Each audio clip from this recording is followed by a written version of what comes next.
Министр образования и науки Ингушетии сейчас в нашей студии. Эсет Ибрагимовна, Серед Калшин, приветствую вас в нашей студии. Сейчас совсем скоро начнется новый учебный год. Насколько региональные школы готовы к нему? Ну, к началу нового учебного года в регионе функционирует 149 учреждений общего образования, в том числе новые 15 наших школ абсолютно, интернатные учреждения, 99 учреждений дошкольного образования откроют свои двери для своих воспитанников и 7 учреждений среднего профессионального образования государственных. К началу нового учебного года практически все образовательные учреждения готовы. В текущем году в рамках модернизации школьных систем образования отремонтировано 16 учреждений общего образования, 16 школ. До 30 августа текущего года они должны быть все сданы. Здесь одной из позитивных новостей к началу нового учебного года является наличие возможности обеспечить учебниками учащихся первых классов. Ну, отрадно отметить, что в текущем году у нас рекордное количество первоклассников, это 9720 детей. Первые классы, пятые классы, 5 учебников 7 класса и 10-11 класс учебники истории. Это все учебники, которые заменены федеральной учебной линейке, то есть практически предыдущие годы пользованной литературой сейчас они не являются надлежащим федеральному государственному образовательному стандарту. Возможность этой поставки у нас образовалась благодаря поддержке, полной поддержке Микаила Саварбековича Гуцериева, компании «Софмар». Там необходимо отметить, что это колоссальный вклад в систему образования к началу нового учебного года. Здесь не то, что сама потребность была обозначена как дефицитом, и учебники в приобретении не было возможности приобрести, потому что в этом году только обновление произошло, и все регионы своевременно бронировали. Поэтому здесь колоссальный вклад. Самоподдержка, да. Пользуясь случаем, хотела бы выразить глубокую благодарность от лица родителей, педагогов и от себя лично за такой щедрый подарок у нас, к началу кстати, учебного года. Да, у нас, кстати, сегодня будет репортаж в нашем выпуске. Чуть позже мы покажем подробный репортаж про помощь, оказанную Микаилом Саварбековичем Гуцериевым. Уже 25 августа мы завершим полную поставку в регионы учебников, и практически распределение начнется с понедельника. То есть можем сказать, что дефицита не будет? Именно первые и пятые. 5 учебников 7 класса, 10 и 11 учебники истории. Это непосредственно те учебники, которые заменены федеральной учебной линейкой. Отлично. Особый акцент хочется сделать и нужно сделать на реализацию национальных проектов нашей республики. Расскажите, вот в вашем направлении это образование и демография. Да, безусловно. Каких успехов вы достигли за первое полугодие? Первое полугодие текущего года, можно сказать, очень плодотворной. Отмечалась деятельность системы образования в плане реализации национальных проектов. Благодаря реализации национальных проектов нам удалось реализовать программу «Цифровая образовательная среда». В этом году открыт IT-клуб у нас в регионе на базе Сунжинского лицея. Также региональный модельный центр – это колоссальный вклад в систему дополнительного образования, который будет координировать работу с дополнительного образования, также проводить переподготовку педагогов.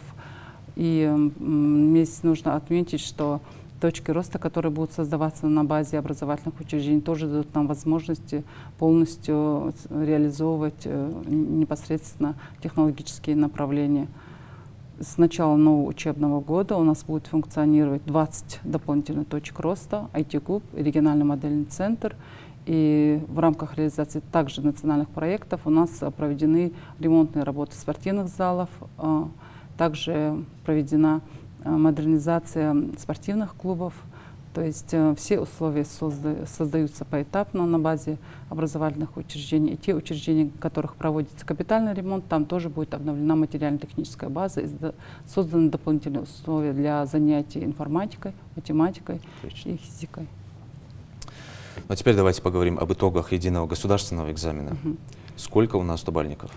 Ну, как правило, государственная итоговая аттестация по всем направлениям в форме единого государственного экзамена для выпускников 11 классов, также основного государственного экзамена для выпускников 9 классов является итогом всей нашей деятельности. Поэтому в этом году отрадно отметить, что был высокий рост 100-бальных результатов, у нас 15 100-бальников.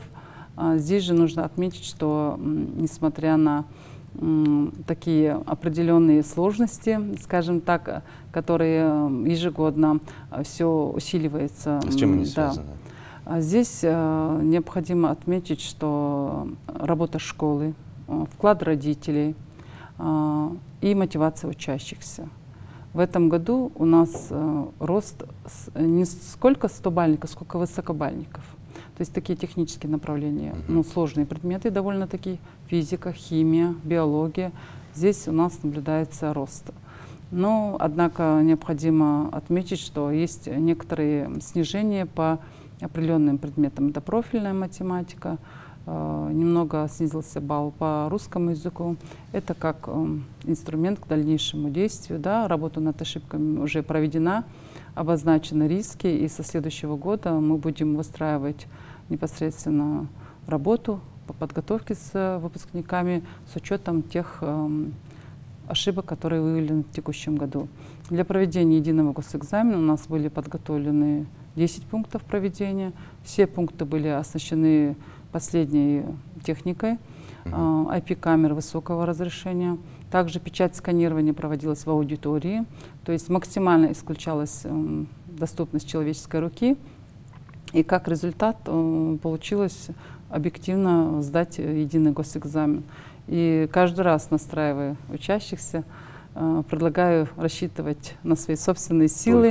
Единый госэкзамен — это не столько испытание, сколько возможность, не выходя за пределы школы, поступить в лучший вуз страны. В этом году у нас 100 студентов направилось по целевому обучению, по контракту. Это больше, чем в прошлом году? Это больше, немного больше, так как мы заявляли. Здесь нужно отметить, что очень много выпускников изъявили желание, согласно нашей квоте, поступить в архитектурное направление, инженерно-строительное, технические направления.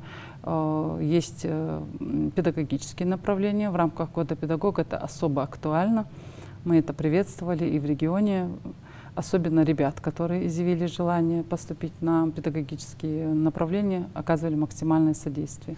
То есть в скором времени у нас будут специалисты и в техническом плане, в техническом направлении? Это процесс поэтапный. Помимо экономистов и юристов? И это начинается со школы, непосредственно вот создание этих условий, технологических направленностей, возможности занятий, дает нам возможности эту профориентационную работу своевременно выстраивать. Это результат работы наших последних 4 лет.